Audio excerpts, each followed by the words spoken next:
En France, il existe aujourd'hui 514 sites injectant du biométhane contre 32 il y a 4 ans. La filière biométhane continue donc de progresser et le fait de façon spectaculaire sur le moyen terme. Mais cette croissance va-t-elle se poursuivre en 2023 ?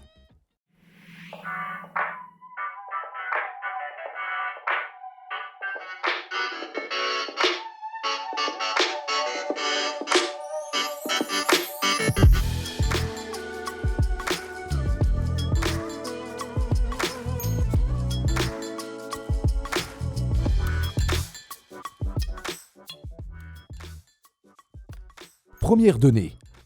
Le secteur agricole est le moteur incontesté de la filière. Les installations agricoles autonomes et territoriales représentent 82,7% des sites en injection, contre à titre d'exemple 5% pour les stations d'épuration et 2,4% pour les déchets ménagers.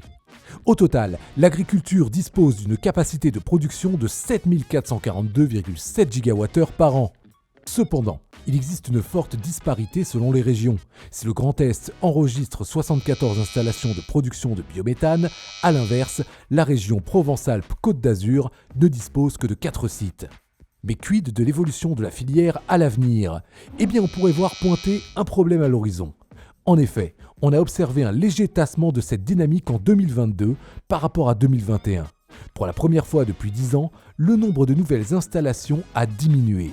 Et cela n'a pas échappé au gouvernement, qui garde en tête les objectifs d'une production injectée de 14 à 22 TWh par an à horizon 2030.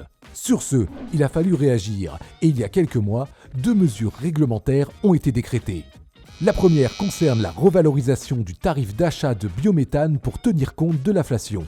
Et la seconde a trait à un allongement du délai de mise en service des projets dont les procédures administratives sont achevées, mais qui avaient pris du retard par rapport à leur construction. L'objectif de ces 2 annonces est double.